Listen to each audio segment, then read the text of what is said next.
Iniciamos no Zoom, o YouTube, desculpa. Ok. Olá, muito bom dia a todos, muito bom dia a todas. Nós vamos dar início, então, nos trabalhos desta manhã. Eu quero cumprimentar a todos que estão aqui na sala do Zoom, também assistindo pelo YouTube, alunos do mestrado, alunos da graduação. Quero cumprimentar a professora Deise, que é do programa de mestrado, cumprimentar também a Ana Patrícia Gonzalez, da Universidade do Minho. Ela tem estado conosco aqui muitas vezes, é sempre um prazer recebê-la. Nós teremos, na parte da manhã, então, duas participações, a primeira com o professor Manuel David Maceno e a segunda com a professora Viviane Coelho de Celos Noer, que daqui a pouco também estará conosco aqui. Eu vou, de imediato, fazer uma breve apresentação do professor Manuel Maceno. Ele é professor adjunto, mediante concurso de provas públicas, e encarregado da proteção de dados no Instituto Politécnico de Beja, em Portugal. Integra também as coordenações do Laboratório de Segurança Informática e Cybercrime da mesma instituição. É professor do mestrado em Engenharia de Segurança Informática, também dessa instituição. O professor tem uma participação muito grande em diversos países. Eu tenho acompanhado já há muitos anos, especialmente depois que o Face foi uma novidade. Depois que o Face passou a ser uma novidade, eu já percebi o professor fazendo palestras em vários lugares, e eu queria muito que um dia ele participasse de algum congresso nosso aqui em Londrina, que se localiza no sul do Brasil. Já estive em Londrina também. Ah, já esteve aqui? Fisicamente, já.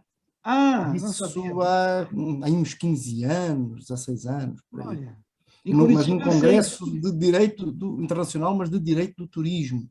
E depois depois fui lecionar para Campo Grande. Ah, muito bem. Eu sei que o senhor esteve em Curitiba também, aliás, recentemente. Sim, mas estive talvez umas 6, 7 vezes em Curitiba. Certo. É que andei trabalhado bastante com a Federal, com o Marcos Vachovics, também nos Codaipes, na revista, já leciono várias vezes também no mestrado da Federal. Está bem. E no nosso mestrado é a primeira vez, e a gente espera que haja outras aí no futuro. Será sempre um prazer muito grande recebê-lo aqui. Então, o professor irá falar sobre o tema regulação da inteligência artificial pela União Europeia. Professor Manuel, muitíssimo obrigado por estar aqui. Nós estamos aguardando há tempo realmente a sua participação conosco, e o senhor está com a palavra. Muito obrigado. Como comecei por falar, usam mais o falar que o dizer. Eu comecei por falar até extemporaneamente. Tenho muito gosto de estar no mestrado das Faculdades de Londrina, que eu fui até tomando conhecimento da existência aí pela colega Bruna Penal, até do novo mestrado. Embora há muito tempo que não coincidimos em nenhuma iniciativa.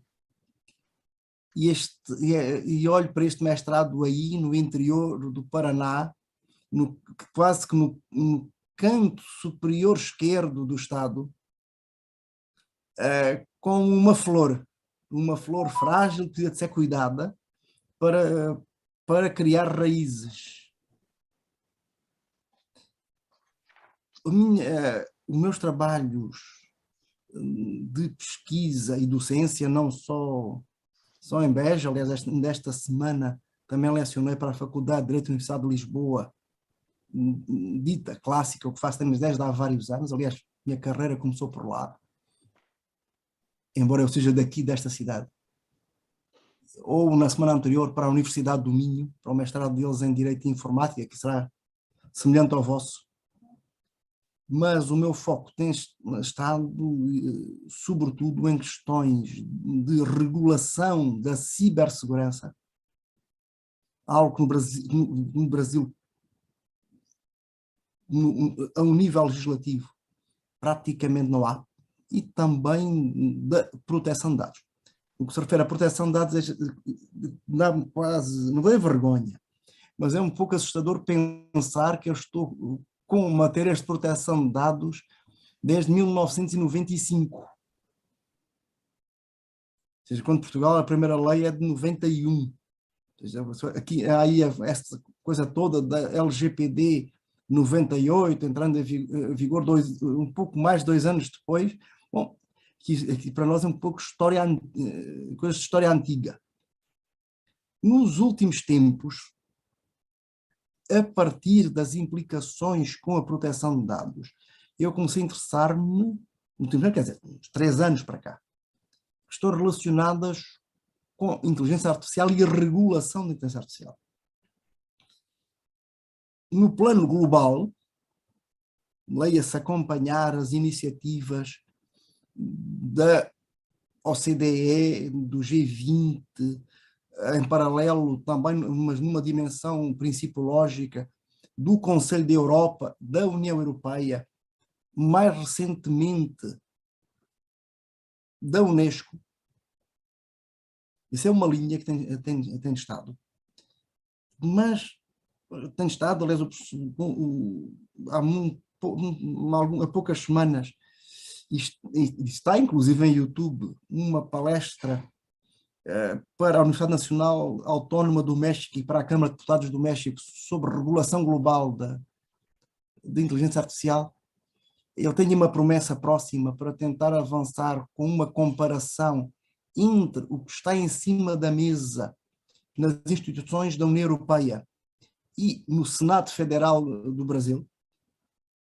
Isto é, quando se pensa passar da dimensão ética, a dimensão principiológica e ética de inteligência artificial para a dimensão regulatória, quer no que se refere à normativa, quer à governança da inteligência artificial. Isso são linhas, dizer que faz sim com o rosto, sim, mas isso seriam linhas que dariam perfeitamente para estar aqui uma semana. Até coisas que encontram até comparação com, por exemplo, entre a E-Digital brasileira de 2018 e os testes de políticas públicas da União Europeia coetâneos, ou das últimas estratégias do livro branco da União Europeia com a EBIA brasileira de 2020, Estratégia Brasileira de Inteligência Artificial. Isso já fui fazendo. Mas eu vou compartilhar tela convosco.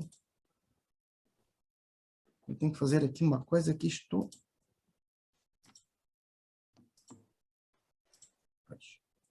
Eu agora vou ter que fazer isto. E já somos um pouco antigos com o Zoom. É como temos uma graduação jurídica à distância desde 2010. Primeiro tivemos com o Blackboard Communicator e há uns 8 anos estamos com o Zoom. Somos assim uns early adopters, não tivemos tempo. Portanto, eu vou pensar em... esta apresentação,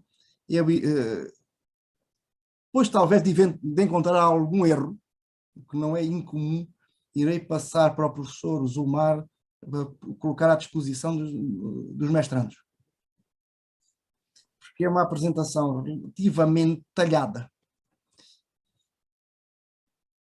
E tentarei que seja o menos vaporosa, ou, dito de uma maneira menos elegante, o menos de conversa fiada possível. É que hoje, inclusive em palestras e aulas jurídicas que tratem desses assuntos, a inteligência artificial não atinge o nível de falta de concretização ou de ir atrás da moda, como acontece agora com o metaverso. Assim que eu acabo de ver hoje que o responsável pelas questões regulatórias da Meta ex-Facebook, o Nick Clegg, foi vice-primeiro-ministro do Reino Unido, põe cá fora um paper dizendo que afinal o Meta, Facebook, não está interessado em criar nenhum metaverso.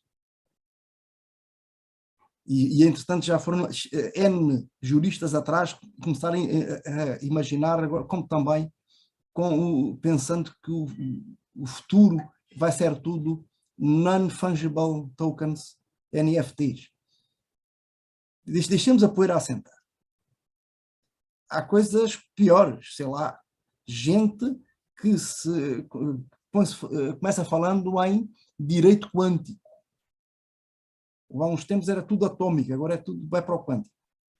E aí, professor Zulmar, aí, há pouco mais de um ano, respondendo a um desafio da seção de Lisboa da Ordem de Advogados de Portugal, consegui falar sobre direito, sobre física quântica e direito, sem conversa fiada. O que me deu bastante satisfação. Porque complicado. Bom, queria dizer, e perdoe-me, a deselegância até manifesta. O que é mais comum é começar aqui as palestras falando sobre, lembra do filme tal, de inteligência artificial, que tinha um robô e isto e o outro tal. Ou vamos pensar, lembrem das leis do Isaac Asimov, nada contra, sobretudo em adolescente, fui um leitor muito voraz de ficção científica, mas eu sou jurista antiga. E precisamos de entender algo muito fundamental, talvez até mais fundamental que básico. É o que é que estamos tratando? A partir de textos ou quase normativos, ditos de soft law, ou mesmo de texto normativo, ainda que normativo in fieri, em processo de aprovação. E se olharem para este título, algoritmos e dados, é necessário entender desde já que a inteligência artificial tem a ver com algoritmos, com formulações matemáticas.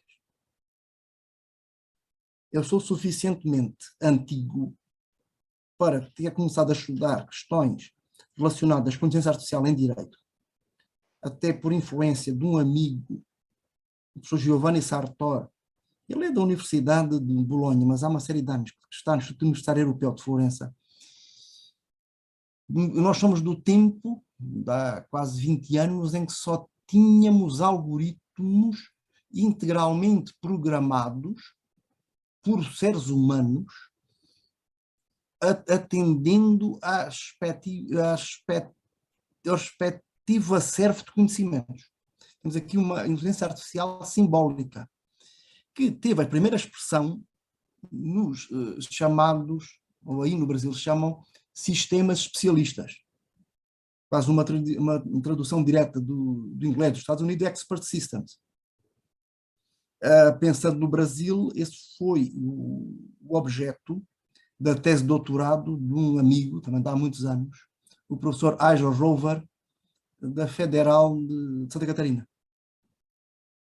Aliás, terá sido a primeira tese brasileira em direito de inteligência artificial, sobretudo pensando nos sistemas especialistas de apoio à decisão judicial.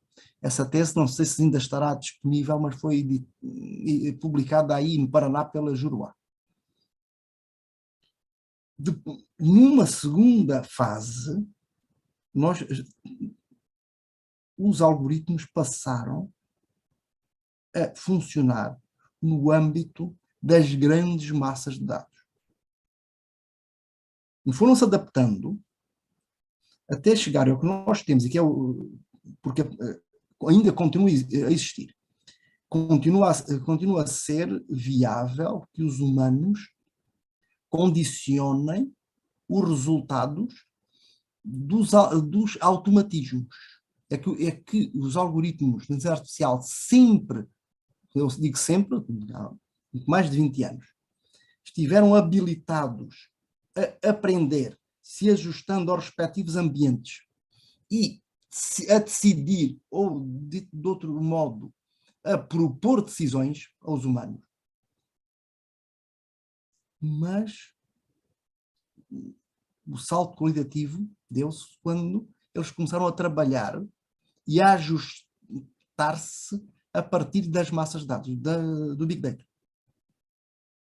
Temos aqui esta definição. Temos a definição das orientações éticas para utilizar salto de confiança. Aqui a Comissão Europeia, isto é, o Executivo, em 2018, indicou um grupo independente para isto de alto nível, liderado pelo professor Luciano Florida, que depois foi recebido, deu uma recepção numa comunicação da Comissão Europeia. E pensem que a Comissão Europeia vai apresentando documentos de políticas públicas muito consistentes, sempre, às outras instituições que têm poder decisório legislativo. Leia-se o Parlamento Europeu e o Conselho, onde estão os governos dos Estados-membros. Também recepcionam estas comunicações o Comitê Europeu Económico e Social e o Comitê das Regiões. Mas vejam, muito pouco tempo. Sistemas de inteligência artificial são sistemas de software, eventualmente também de hardware, mas aí temos que o hardware tem uma presença secundária, aliás, as referências ao hardware têm vindo a cair, concebidos por seres humanos, sim, de momento são todos concebidos apenas por seres humanos, tendo recebido de um objetivo complexo. Aqui não estamos em sistemas de causa e efeito, como aquela moeda em que se bota a moeda e escolhe entre lata de Coca-Cola ou uma garrafa de água. As máquinas de vendas automáticas, que são se A, logo B, sem nenhuma lógica autónoma, que atuam na dimensão física ou digital, percepcionando o ambiente na aquisição de dados e interpretando os dados, estruturados e não estruturados, depois diz, racionando sobre o conhecimento ou sobre os resultados destes dados e decidindo, a questão da decisão é essencial, as melhores ações a adotar. Para atingir o objetivo, quer dizer, os humanos estabelecem um objetivo e o algoritmo ajusta-se, eventualmente até dialogando com outros algoritmos, e os meus primeiros trabalhos foram sobre agentes de software, agentes inteligentes, agentes autónomos, são sinónimos, e vejam, quando a segunda parte da definição que eu deixei sem ser em negrito, diz, podem utilizar regras simbólicas pré-programadas, ou aprender um modelo numérico, que já estamos no aprendizado de máquina e de aprendizado profundo. Bem como adaptar o seu comportamento numa análise do modo como o ambiente foi efetuado pelas suas ações anteriores. A inteligência artificial é dinâmica. Inclusive, e desde há muito, que estes sistemas vão, ainda que em termos limitados, ou tão limitados quanto a programação inicial permite, vão se reprogramando.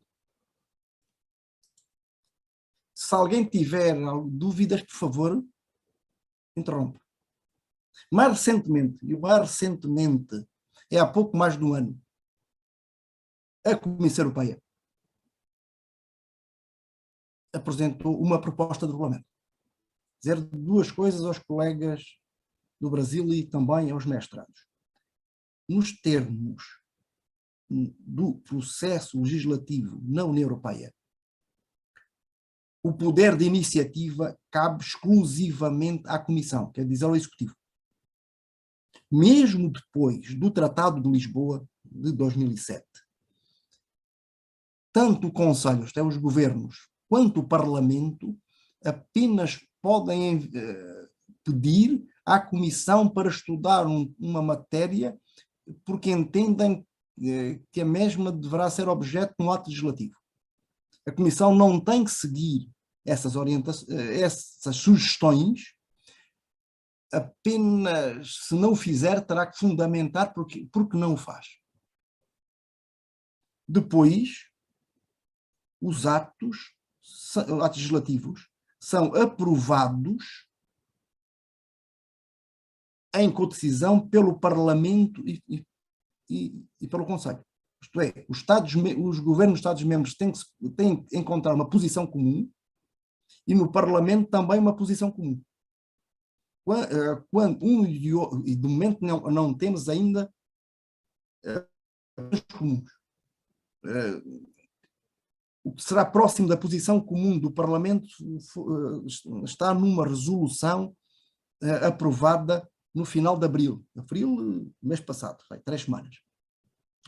Nos governos, agora a presidência francesa deste semestre está tentando chegar até final de junho, que é quando termina o mandato, a posição comum do Conselho. Depois de haver uma posição comum, haverá uma negociação. Só depois de haver um acordo entre negociadores do Parlamento e do Conselho é que o texto final vai a ser aprovado pelos dois órgãos. E atenção, ao mesmo tempo, na nossa terminologia jurídica, quer dizer portuguesa e brasileira, um regulamento é um ato normativo subordinado, isto é, inserido não na função legislativa, mas na função administrativa. O regulamento, pelo menos nominalmente, não é inovador. O regulamento serve para a melhor execução de uma lei ou de várias leis. Na União Europeia, o regulamento é o ato normativo mais forte, porque a não ser que ele próprio o permita, não dá nenhuma margem de manobra aos Estados-membros. Nem é viável uma interposição legislativa. Se continuar a chamar-se regulamento e não lei, tem a ver com estratégia política de não criar anticorpos relativamente à integração europeia. Mas quando Portugal entrou para então o CEE no início de 1986, isto já se chamava Regulamento, Regulation, tanto que em língua portuguesa deve se chamar regulamento, não havia condição de chamar outra coisa. Bom, mas vejam a proposta da Comissão Europeia.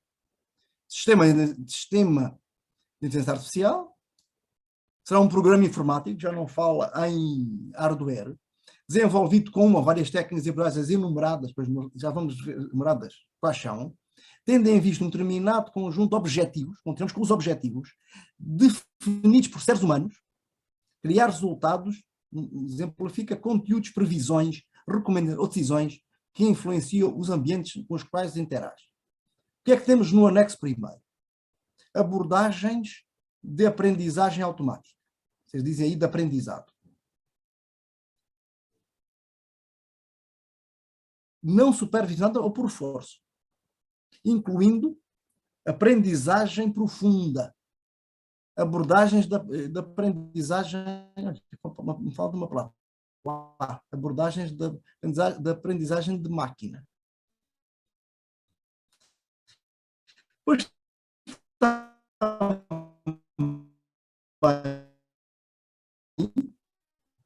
aquelas pré-programadas que hoje já são menos, têm sido muito objeto de crítica pela doutrina que já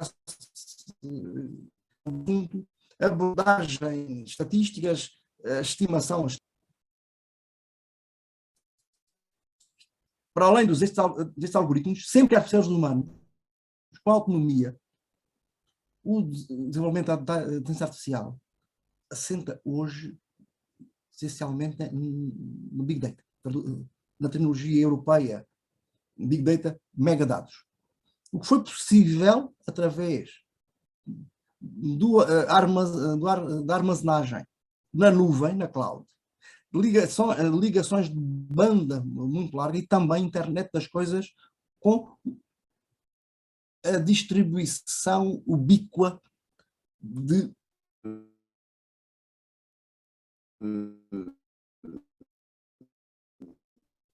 sensores. Bom, e isto é um outro problema, tem levado a um problema complicado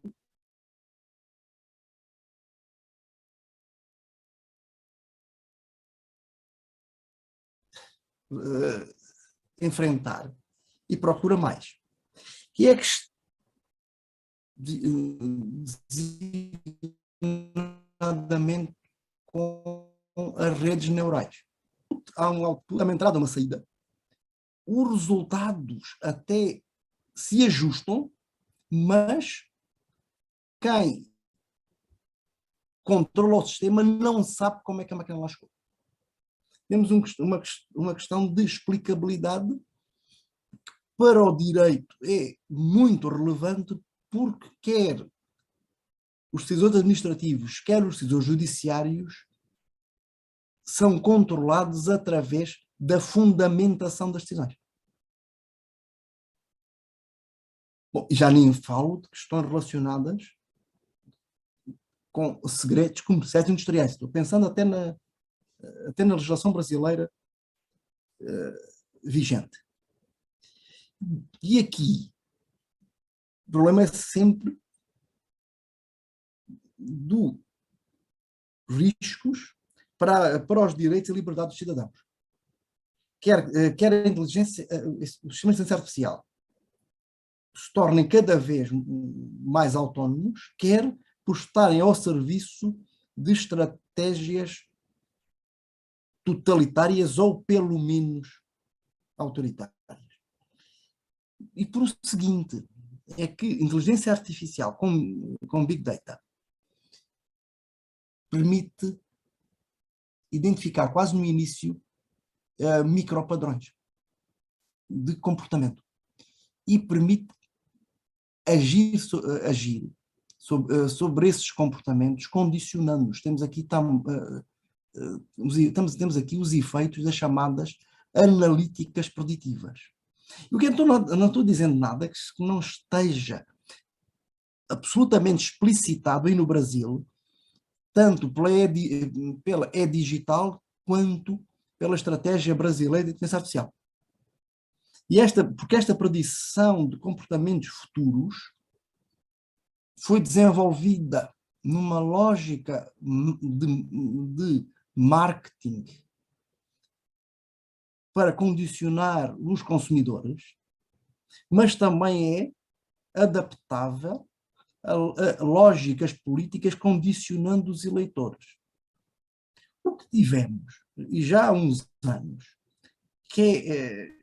e penso que todos os que me estão ouvindo lembrarão as questões até em 2016, quer com a eleição de Donald Trump, quer depois com o referendo que conduziu à saída do Reino Unido da União Europeia, de uma empresa,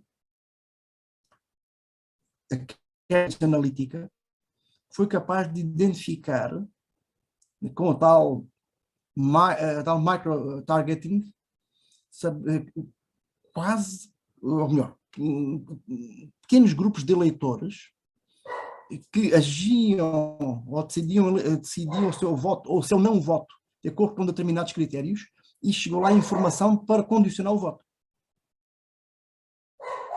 E nesses sistemas eleitorais, como nos Estados Unidos, isso levou, por exemplo, está demonstradíssimo, que eleitores negros jamais votariam em Trump, chegou-lhes informação direcionada com dados mais ou menos distorcidos no sentido de selecionados fora de contexto, de menos consideração da senhora Hillary Clinton pelos negros. No sentido, ela não merece o voto. Não vou votar no Trump, fica em casa. Influenciar pequenos grupos de eleitores pode ser suficiente. Quer dizer, nós estamos aqui com riscos, não só para o nosso bolso, mas riscos muito sérios para o sistema democrático, que é também uma lógica de escolha, de eleição, de escolha. Mais ainda, e não vamos aqui desenvolver questões relacionadas, estou pensando até daquilo que a Shoshana Zuboff chamou de capitalismo de vigilância. Sim, e mais ainda quando as grandes empresas tecnológicas partilham não só os dados entre si, mas também os partilham com os governos. Por isso quando essa vigilância chega ao ponto da vigilância algorítmica, há problemas. Aliás, se pensarmos quando antes do Congresso Brasileiro, o vosso Supremo Tribunal Federal afirmou a autodeterminação informativa como um direito fundamental extra-catálogo do artigo 5º, foi exatamente em função disso, da possibilidade de, através da recolha de metadados dos telefones celulares, poder haver um controle dos cidadãos por parte do governo. Se a memória não me atraiçoa, quando o voto da ministra Rosa Weber foi seguido pela maioria do STF. Não foi nada diferente sequer disso. Foi de questões depois de identificabilidade através de algoritmos.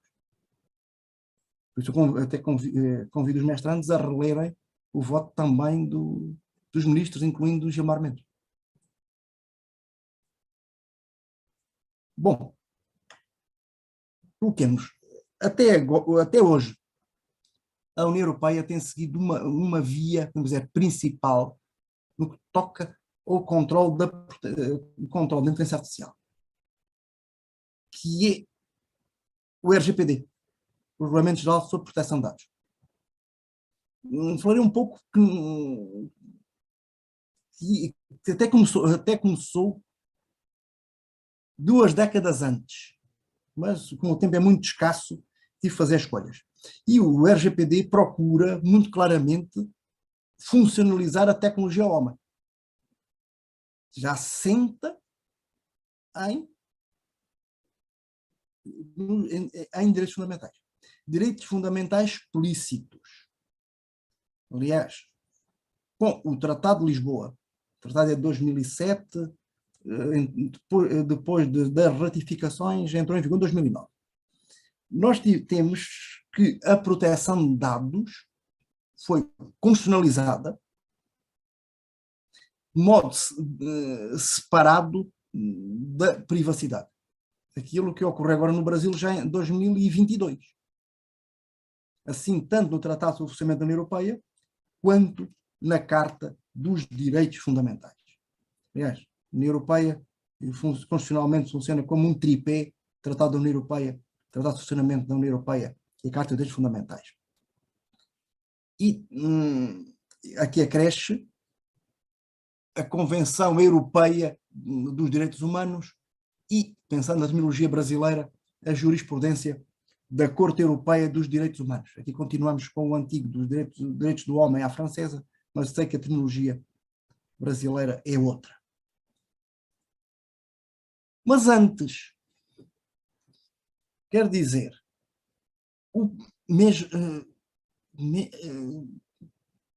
mesmo previamente o Tratado de Lisboa, quando tínhamos só o Tratado de Roma e o Tratado de Maastricht, o Tratado de Roma de 1957 atualizado pelo Ato Económico Europeu 86, Tratado de Maastricht 92.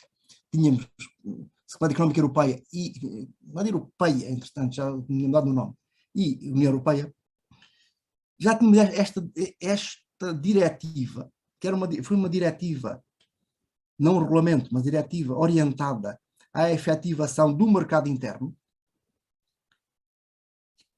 assumindo que para o mercado funcionar, os dados pessoais deveriam circular de um modo tão livre quanto as mercadorias, os serviços, os capitais e as pessoas. E, sobretudo as pessoas enquanto trabalhadores ou enquanto empresários. A partir nem seria necessário haver uma diretiva assim, porque os Estados-membros da União Europeia já estavam na Convenção do Conselho da Europa sobre proteção de dados de 1981, mas, como havia alguns com níveis mais elevados de proteção, poderiam levantar obstáculos à saída desses dados para outros Estados. E esta diretiva o que fez foi um nível mínimo de obrigatório para todos os Estados-membros e garantido esse nível mínimo, eles não poderiam levantar obstáculos à circulação dos dados para o exterior dentro da União Europeia. Ora, o que é que temos? Já aqui tínhamos uma regra que aparentemente não a tem ainda na LGBT brasileira. Que é aquela regra que nos diz que perante decisões automatizadas, a última palavra tem que ser humana. Eu creio que, com base na jurisprudência do STF, tem há uns meses até num debate com o Sr. Carlos Afonso do Rio, concordamos que como está o artigo 20 da vossa lei pós-veto, não chega para ultrapassar o que seria uma dimensão principiológica, mais ainda após a consagração da proteção de dados enquanto projeção da dignidade da pessoa humana, como tem no artigo 1º 3 da Constituição Federal, como um dos fundamentos da República, mas dizer que decisão sempre humana. Além disso, e mesmo estando antes de Big Data, princípios como, continuando com a lei brasileira, dentro dos princípios do vosso artigo 6º, princípios como o da necessidade ou o da limitação temporal, mesmo o princípio da finalidade, funcionam como barreiras à acumulação de dados e ao funcionamento de sistemas assentes em Big Data. Bom, mas se nos colocarmos isso já era assim desde 95. Mas se nos colocarmos no regulamento europeu atual, temos, e agora podem ler em conjunto, ou ir pensando em conjunto, consta neste artigo 5º do regulamento europeu, face ao artigo 6º da lei brasileira, temos uma questão do acesso de inseto artificial a massas de dados. Isto pelos princípios, mas também, complementarmente, pelos direitos dos titulares e os deveres dos responsáveis pelo tratamento, utilizando a terminologia brasileira dos controladores. Sobretudo, limitação da finalidade, minimização, que aí se chama necessidade, que depois tem projeção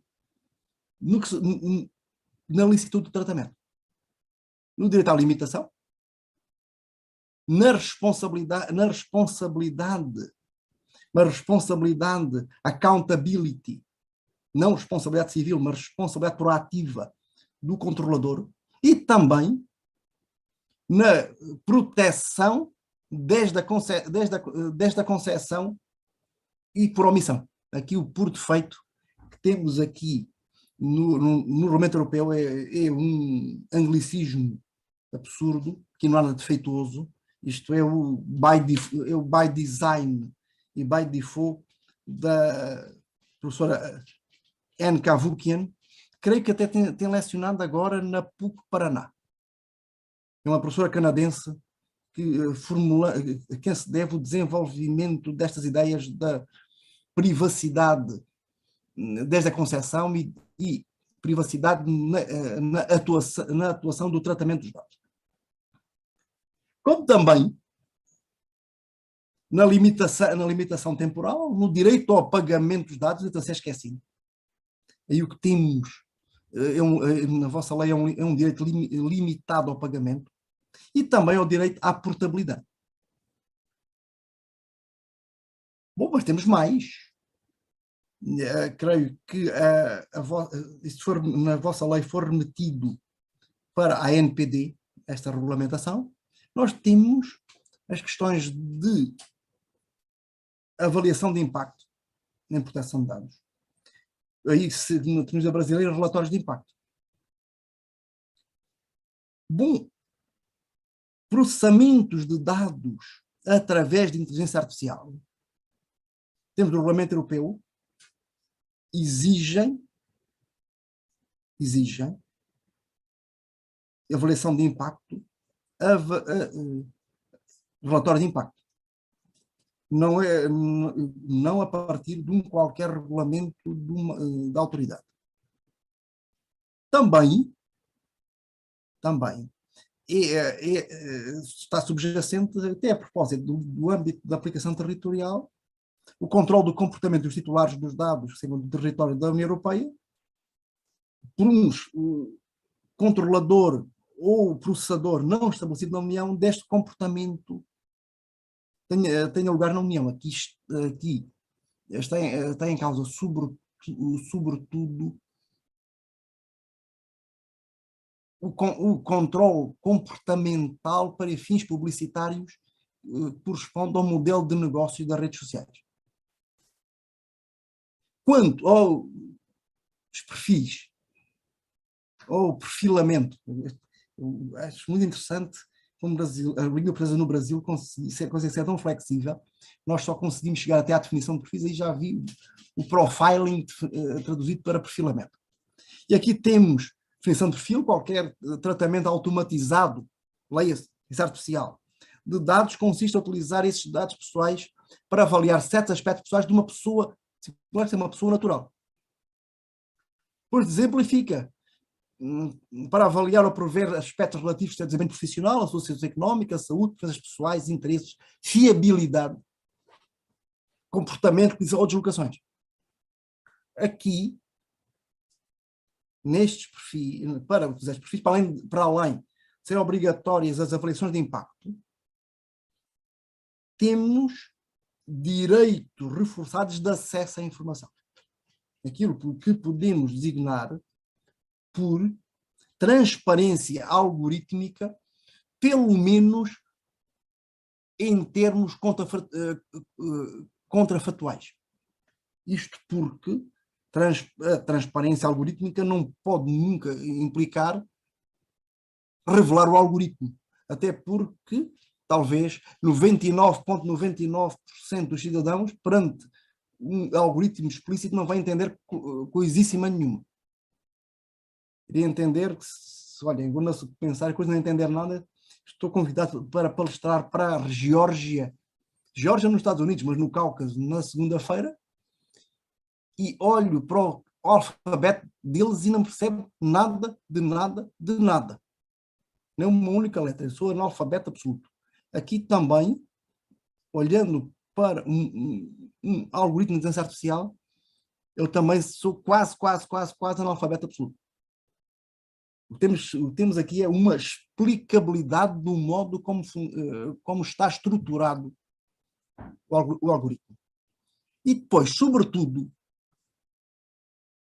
artigo 22. Eu referi-vos que no LGPD, ainda que de modo menos claro, está no artigo 20. O titular dos dados tem de não ficar sujeito a nenhuma decisão tomada exclusivamente com base no tratamento automatizado. Isto é algo que é fundamental, é que está nos princípios assumidos na OCDE, assinado pelo Brasil, já com a atual presidência, está nos princípios do G20 desde a cúpula de Osaka e depois reiterados nas cúpulas de Riad e de Roma, estou a dizer, 2019, 2021, em todos os casos com a assinatura do Brasil, que é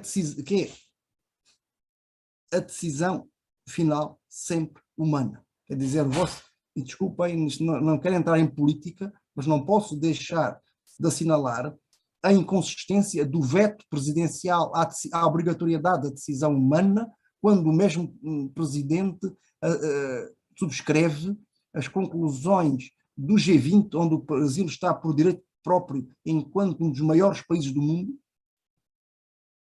e vincula globalmente, mas não está só dentro do Brasil, isso foi assinado por Trump, por Putin, por Modi, ou pelo rei, melhor, o príncipe herdeiro da Arábia Saudita, para além da União Europeia e dos grandes países. Temos aqui um radical, até antropológico, que é comum às várias civilizações, não falei há pouco até no presidente Xi da China, dizer que o homem não aceita a subordinação à máquina. A máquina estará sempre ao serviço do homem e não o contrário. E não há justificações como aí foram dadas dos custos para as pequenas e médias empresas na revisão perante visão humana perante reclamações de sistemas de inteligência artificial. Aqui, quem tiver interesse, o grupo de trabalho do artigo 29 é que na diretiva 1995 estava previsto, sem dar nome, um órgão integrado por cada um dos reguladores das autoridades nacionais, mais o executivo da União Europeia. Como não tinha nome, estava no artigo 29, grupo do artigo 29, que se designa agora Comitê Europeu para a Proteção de Dados. Eles foram aprovando múltiplos pareceres, orientações, guidelines, sobre o assunto, e continuam a fazê-lo. Que é um acervo riquíssimo, estou pensando aqui nos mestres e doutorandos, foi outro dia. Os vossos mestrandos podem ter acesso. E até olhando, indo ao Google, com o que eu vou passar aqui, chego imediatamente aos textos muito densos. E aqui há coisas que têm, só para exemplificar, reconhecimento facial. Temos sempre dados biométricos, categoria especial de dados, aqui designam bem por dados sensíveis. Também vídeo monitoramento. Pensar em formas só exemplificando com formas de controle. Mas já o fiz, designadamente, de controle no interior das empresas. Aliás, enquanto encarregado de proteção de dados da minha instituição de ensino superior, eu estou já a preparar porque vou ter que dar um parecer para a implementação de um sistema de controle biométrico para todos os funcionários, com base na íris. E o que irá implicar também uma avaliação de impacto, um relatório de impacto. Bom, e depois já temos uma questão, também aí foi tratado de modo diferente. A repersonalização de dados anónimos, ou representação de dados anonimizados. É que a inteligência artificial, através da definição de perfis, a partir de massas de dados, consegue lá chegar. Dizer que de forma muito simples, o regime europeu aqui é muito diferente do vosso. No vosso, os riscos de desenvolvimento que nós bem conhecemos a partir do direito do consumidor foram excluídos, ou seja, quem anonimizar o controlador que anonimizar dados utilizando uma tecnologia de nível médio-alto disponível no momento, fica livre das consequências de uma personalização futura, enquanto que na União Europeia não é assim.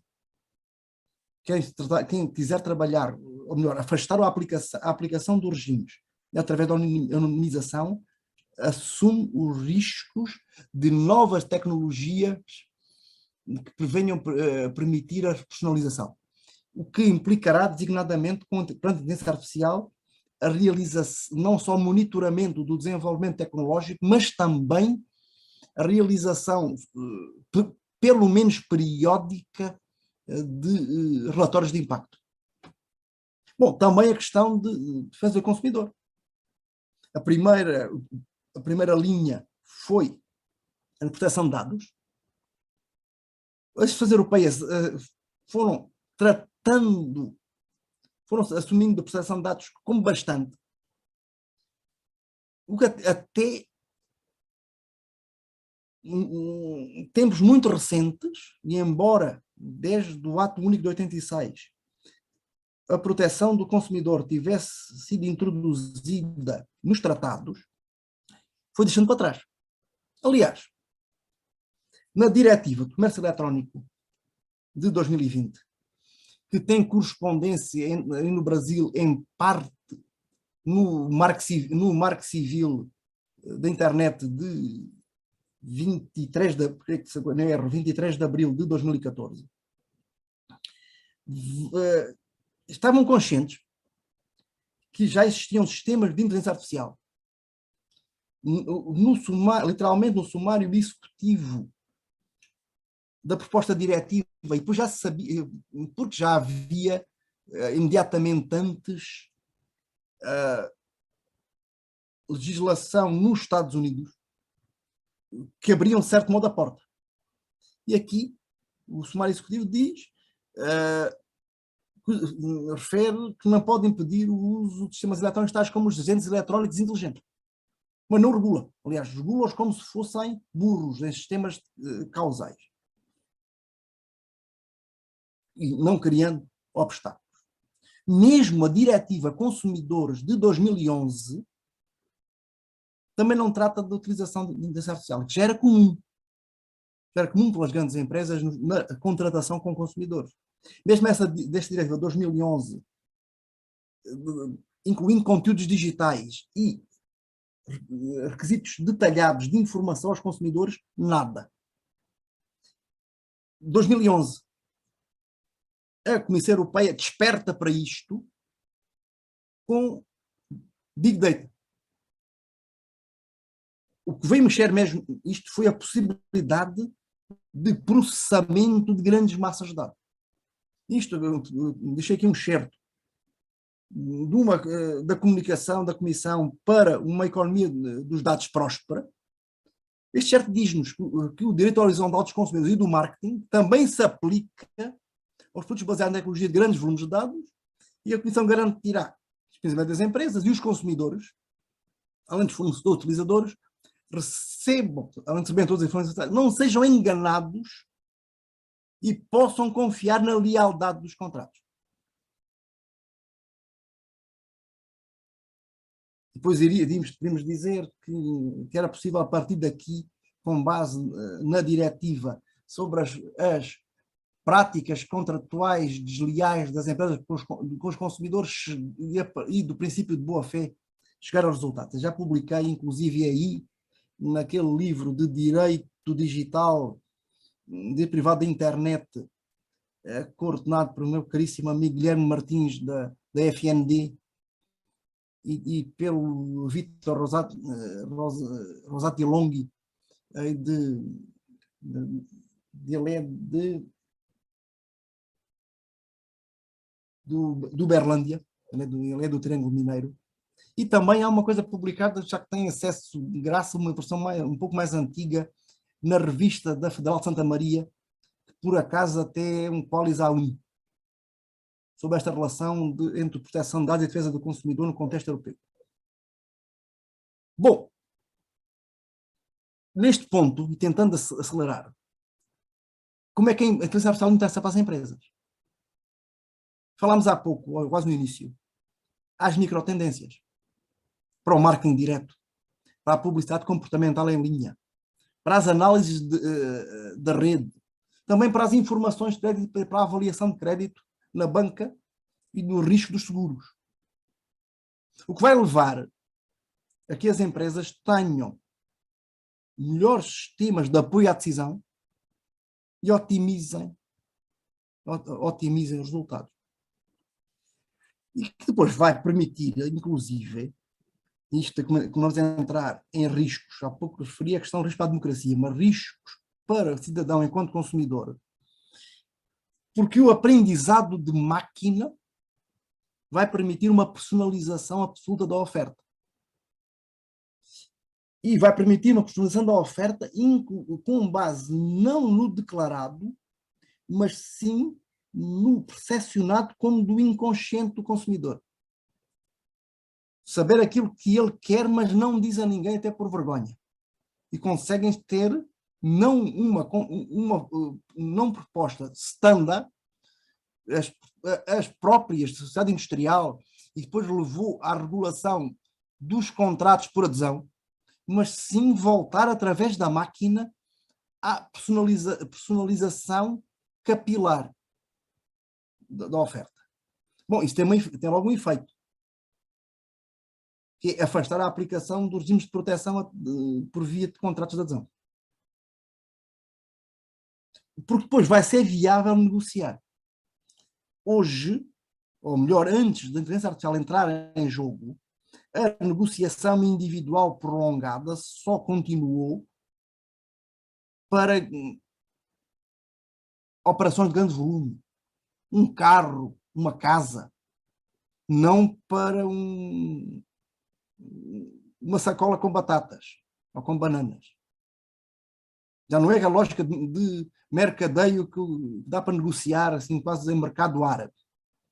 Bom, mas um programa informático, mais ainda amoral, se não for programado com critérios éticos, sabendo tudo sobre aquela pessoa, vai conseguir com alguma facilidade manipular. Bem, continuamos com estes problemas. E a mudança, eu fui olhando para as fontes, mas mais depressa, mudança começa só a sério em 2019, quando temos uma modernização da legislação europeia. E aqui o que é que já entra? Transparência na classificação das ofertas, designadamente, eu estou até pensando em jurisprudência brasileira, com o geopricing, ou conseguir personalizar em função do que já conhece, aparecer uma proposta e não outra. Também personalização de preços, definição de perfis comportamentais, e algo novo, que é de forma explícita a previsão de pagamento de bens ou serviços com dados pessoais. Desde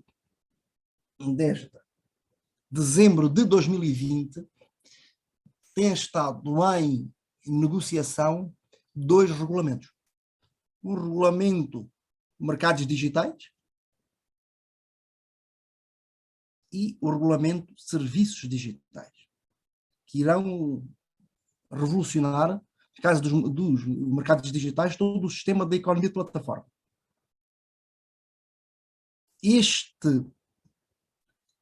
O acordo interinstitucional, ainda não há texto, pelo menos texto público, foi atingido no dia 25 de março de 2022, e na perspectiva dos consumidores, dos direitos dos consumidores, o que é que temos? Que os chamados controladores de acesso, ou gatekeepers, que são mesmo grandes, é dizer, volume de negócio anual dentro da União Europeia de pelo menos 7.500 milhões de euros em cada um dos últimos 3 anos, ou ter uma capitalização bolsista de pelo menos 75 mil milhões de euros, e contar com pelo menos 45 milhões de utilizadores finais ativos mensalmente, e pelo menos 10 mil utilizadores processados na União Europeia, não poderão classificar, ou seja, ordenar os seus próprios produtos ou serviços de forma mais favorável produtos ou serviços de outros intervenientes no mercado. Quer dizer, o que já levou a sanções por parte de autoridades da concorrência dentro da União Europeia, Google dar preferência aos próprios produtos ou serviços face a outra e mesmo aos seus anunciantes, condicionando as escolhas dos consumidores. Como também não poderão reutilizar os dados pessoais recolhidos para a prestação de um serviço. Estes dados não poderão ser acumulados e usados depois para a definição de perfis.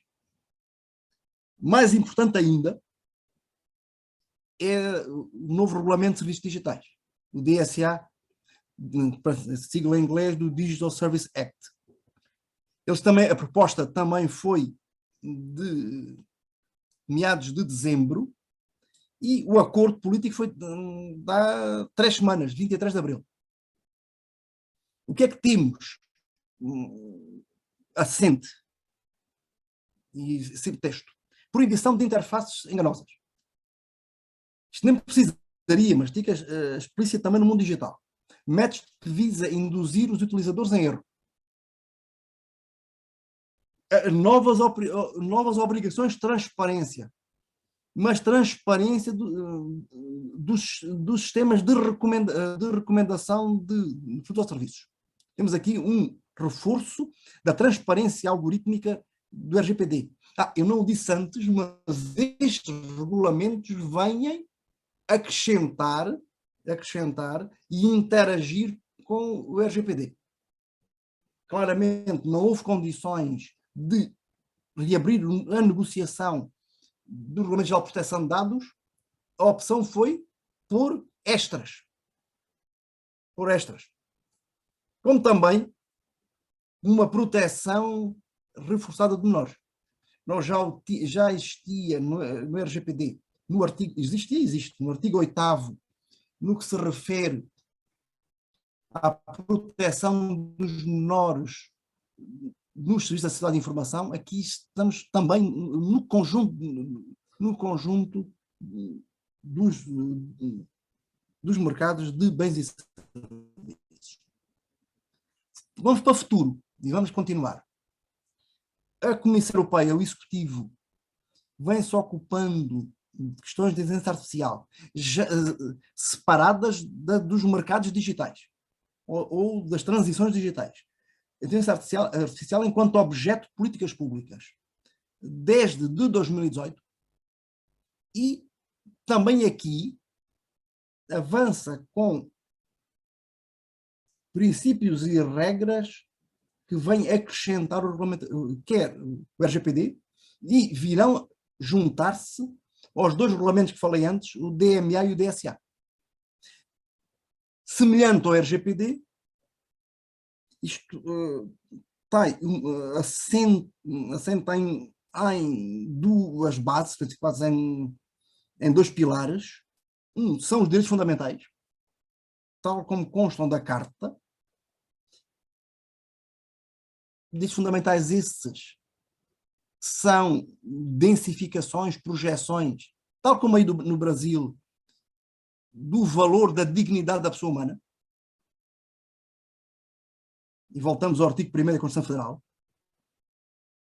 Eu não fico completo, eu não só, Sr. Zulmar, eu só não fiquei feliz porque quando leio que a Constituição Federal assenta na soberania e depois assim na cidadania e só depois na dignidade humana. A meu ver, devia ser o oposto, quer dizer, não devia, o essencial não era o Estado, por isso é quase, o Estado omnicompreensivo, que é algo que nós conhecemos do superpersonalismo até fascista. Fascista em sentido próprio italiano. O Estado é totalitarismo do Estado. E depois, que é aí moderado pela cidadania, logo pela participação política e depois pela dignidade humana. Ora, esta é uma posição política minha, personalista, que tem mais a ver com as nossas comuns raízes judaico-cristãs, que é que primeiro está a pessoa enquanto elemento irredutível. Primeiro está a pessoa, está a dignidade da pessoa, só depois de sermos pessoas é que somos cidadãos, participamos politicamente, e a partir da cidadania resulta a soberania. Mas pronto, cada um terá as posições que tem, a minha é mais neste sentido. Ora, síntese extrema, senta nos direitos fundamentais e na avaliação de risco. Mas avaliação a priori, que é algo que hoje temem alguns colegas face ao projeto de lei que está no vosso Senado, em discussão. Pensar ainda principologicamente, mas para avaliações até judiciárias a posteriori. Não impedir que sistemas de inteligência artificial dos quais possam resultar riscos desproporcionados para os direitos e liberdades dos cidadãos e das pessoas possam sequer ser admitidos. E aí temos uma distinção entre práticas de inteligência artificial proibidas liminarmente, sistema de inteligência artificial de risco elevado, obrigações e os de baixo risco, obrigações de transparência. O regulamento não se aplicará a de risco mínimo, como a das máquinas de jogos vídeo ou os sistemas de inteligência artificial que fazem uma separação das mensagens de e-mail entre o que será ou não será spam. Eu não sei quantos minutos ainda tenho, provavelmente não sei se já ultrapassei o tempo. Que eu não queria ser deselegante para a professora Vivi. Professor, teria ainda cerca de 15 minutos. Bom, então eu vou dizer... Mas o senhor fique à vontade. Está bem, mas dizer o que temos aqui, práticas de inteligência artificial proibida, temos colocação no mercado, colocação ao serviço de utilização por entidades públicas, questões de avaliação ou classificação de credibilidade de pessoas físicas. Isto é o chamado social scoring, que é o que acontece na China. Cada cidadão tem um sistema de pontos, como há aí, creio que no Brasil também, nas carteiras de motorista, que vai acrescentando e retirando pontos. Quem não tiver pontos suficientes não pode ter determinados empregos. Se não tiver pontos mínimos, nem pode entrar num trem ou num ônibus. E vai ganhando... Isso é objeto de monitoramento permanente. Como também as questões, e esta é muito polémica, nomeadamente com os franceses, sistemas de identificação biométrica à distância em tempo real. O que estava também na mente do europeu é a China. Na China, em Londres, com câmaras de vídeo, qualquer um que coça a cabeça no metrô, há um policial vendo. Aqui estamos outra coisa. Estamos monitoramento algorítmico. Em grandes cidades chinesas, por exemplo, se há alguém passar a rua onde não é suposto que os pedestres passem, é fotografado, os sistemas têm níveis de precisão superiores a 95%, sabem quem é, o sistema identifica biometricamente e a pessoa recebe em casa a nota da multa para pagar. E poderes públicos sabem permanentemente onde alguém está.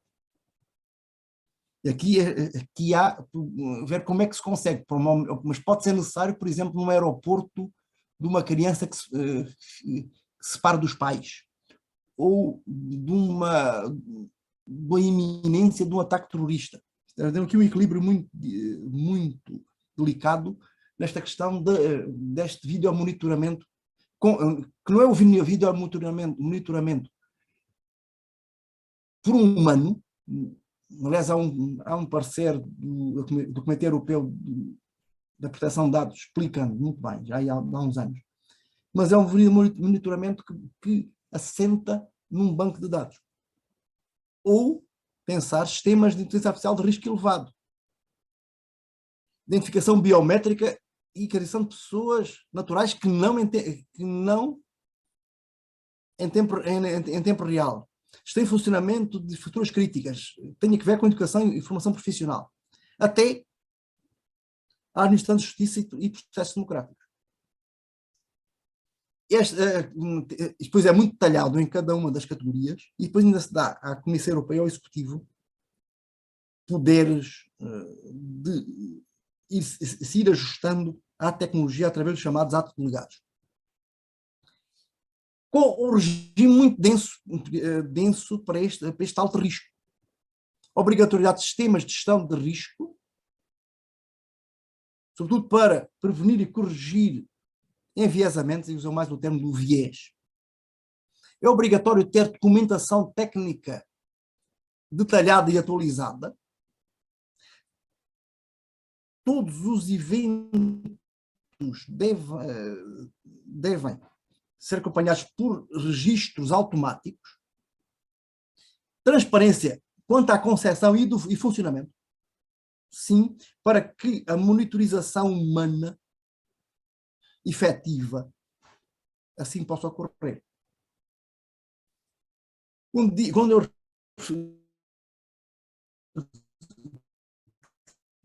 refiro o artigo 5º, o que está previsto é que todos os sistemas de inteligência artificial possam implicar alto risco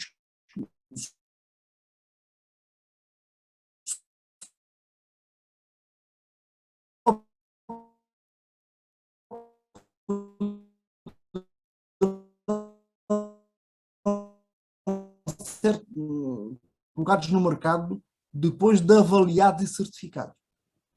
E, bom, a lei brasileira, previsão de multas, mas aqui as multas já são 50% acima, já não do limite máximo de 40 milhões de euros ou 4% do volume global de negócios para as empresas, mas não de 20 ou 4%, mas de 30 milhões de euros ou 6%. Bom, os sistemas de baixo risco, deveres de informação, eu dediquei-me, e pensando aí no Paraná, no último CODAIP, na Federal, que eu tratei foi exatamente as questões dos deepfakes, ou seja, ultrafalsos, a possibilidade de criar imagens em vídeo credíveis, não só com finalidades artísticas, mas também com possibilidades de manipulação das pessoas. Colocando-me a mim ou ao professor Zulmar, falando daquilo que a gente jamais sequer pensou, muito menos falar. Colocando uma imagem, e bom, podemos até explicar aqui como é que as técnicas mais comuns para fazer isso, em que se consegue alguém que não consiga detectar, porque o sotaque, as alterações no queixo, na boca, no olhar, o modo de nos expressarmos são emulados. Bom, na ideia também sistemas de risco ainda estes ficam de fora. os sistemas de risco mínimo, embora possam entrar agora no novo regulamento dos dados. Prezados, espero não ter sido excessivamente aborrecido, nem excessivamente entusiasta, mas está uns 3... Bom, pensar que a primeira vez que tratei disto aí no Brasil foi em finais de setembro de 2006, numa mesa em que tinha, isso em Belém do Pará, na UNAMA da Universidade da Amazónia, tendo ao lado do Hydro Rover de Santa Catarina, aí do Rio Grande do Sul, estava o professor César Santolin. Estávamos os três falando destas peças. O Aires mais visionário, eu e César, sobretudo na perspectiva contratual. Até porque eu sou concursado em Direito Empresarial. Mas fui chegando a outras peças. Então, se ainda houver oportunidade, terei muito gosto em responder a todas as questões e, se não tiver muito tempo, responder depois por escrito. Está bem. Professor Manuel Maceno, muitíssimo obrigado. Belíssima exposição, uma riqueza de dados, uma riqueza de informações. Eu ouvindo aqui, assistindo, nós realmente temos muito a aprender ainda nesse campo, mas estamos propensos a isso, estamos aqui também para isso. Eu vou deixar em aberto aqui alguns minutos, nós temos ainda alguns minutos antes da fala da professora Viviane, para quem quiser fazer alguma indagação aí objetivamente ao professor. Quem quiser, fique à vontade aí para... Professor, enquanto alguém prepara aí alguma questão, eu vou fazer uma. Eu tenho aqui comigo, e tem na nossa biblioteca do mestrado, esse livro aqui, que o senhor mencionou agora há pouco, inclusive, Direito Digital, e que o senhor tem um texto publicado aqui. É um livro muito importante sobre esse tema. Sim. Aí o foco foi consumidores, porque também Guilherme Martins, ele é de direito ao consumidor. Perfeito.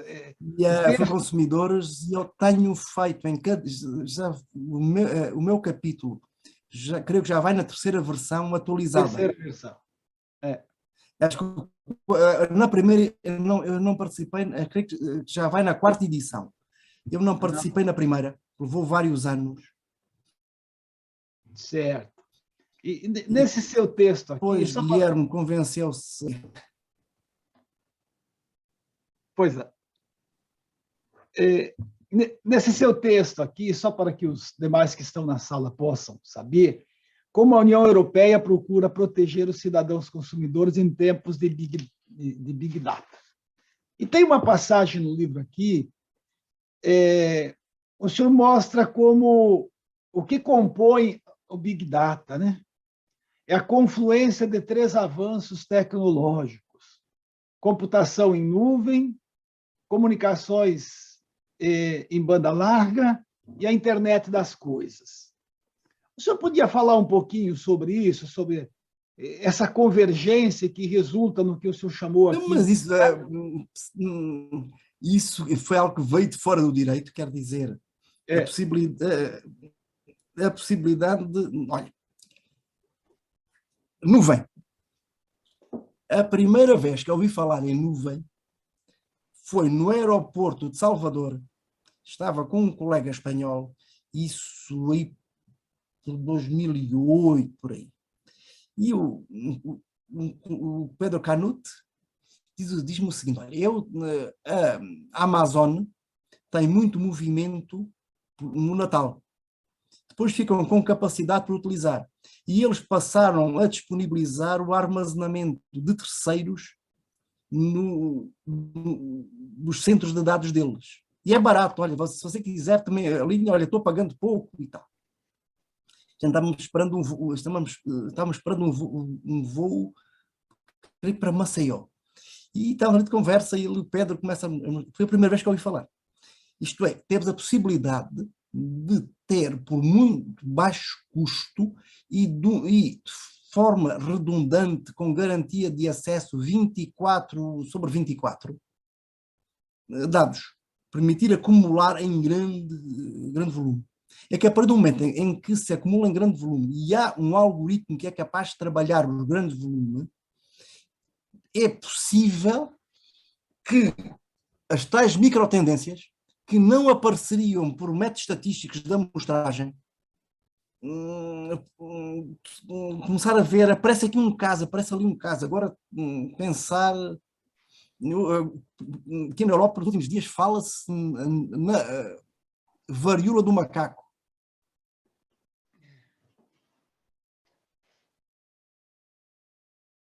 Do macaco. 20 casos, mas isso porque devido aqui ao Covid, há um monitoramento muito preciso e sequenciação genómica, saber o que é da nova doença, está ali. Seria uma nova variante, mas isso é porque o monitoramento, assim, fora isso, seria preciso aparecer N casos para alguém se dar conta, como aconteceu com o Covid, não se fazia o monitoramento. Uma lógica Big Data, alguém começa a dizer aqui, apareceram 2 casos com estas características aí em Londrina. Apareceram 3 casos em Apucarana. Apareceram... E aí consegue, o sistema faz imediatamente a correlação. Isso é tecnologia. A possibilidade de armazenagem, acumulação de grandes volumes de dados. Mas, para ter acesso, é preciso conexões de banda muito larga, ou sobretudo fibra óptica.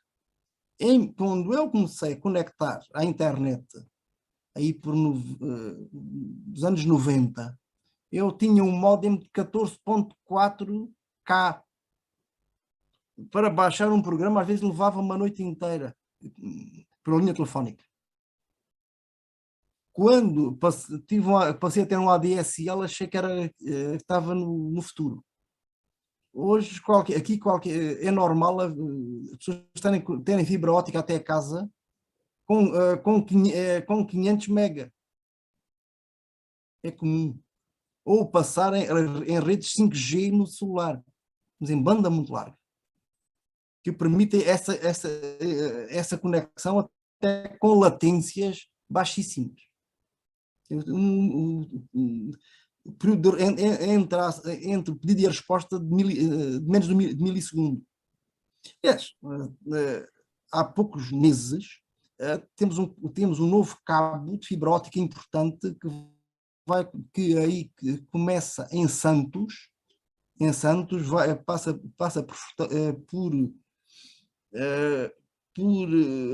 por Recife, Fortaleza, e vem por Cabo Verde até a Europa, pelas Canárias até Sines, que é um porto de águas profundas aqui no Alentejo. Sim, porque precisa, com a grande débito está a chegar aqui para esta semana que entra, também a amarração de cabos de feixes de fibra óptica vindo da África do Sul. E vão chegar a fazer a ligação à Europa por Portugal. E a vantagem está assim na pontinha. É preciso isso. Depois temos internet das coisas, não pessoas, mas máquinas a interagir umas com as outras. Estou a pensar máquina de café, geladeira, aspirador, automóveis com sensores. Sim, pensar em cidades inteligentes funcionam ou casas inteligentes. Funciona com sensores, sabem se está lá, o sensor sabe se está alguém naquele quarto, quando não está ninguém apaga a luz. Se alguém não deixa uma torneira aberta, aquilo não é um sistema automático ao fim de X segundos, mas sabe se não está ninguém por perto, também desconecta. Ou você vai chegando e vai acendendo a luz. Ou tem um emissor no carro, e quando o carro está chegando na sua garagem, não precisa de fazer nada, o portão abre sozinho. E fecha por trás. E o portão só fecha se não tiver nenhum intruso por perto. Se não tiver ninguém lá dentro, funciona. Pensa-se que, se não já, a muito curto prazo, o fluxo de dados entre máquinas será superior ao fluxo de dados entre pessoas. Chegou a professora Vivi e eu não vou, a não ser por a pedido expresso do professor Zulmar, a continuar a falar, mas se me permitirem, eu vou ficar para ouvir a palestra dela. Claro.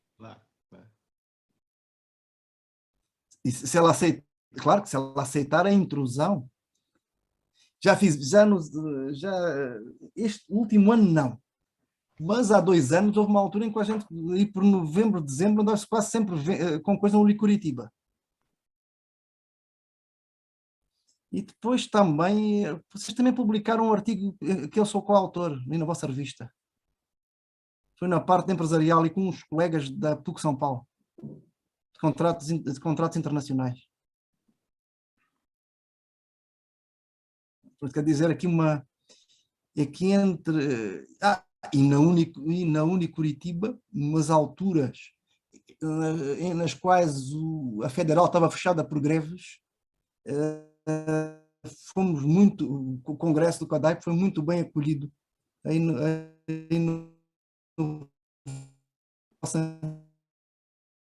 anfiteatro. Isso só tem Chovix, mas no meu caso também enquanto colaborador, correspondente do lado agora do IODA e também do conselho editorial da nova revista deles. Pronto, eu sou um quase Jedi, também enquanto discípulo do professor Oliveira Ascensão. Só tenho a agradecer à Unicuritiba, neste caso também a simpatia da professora Viviane.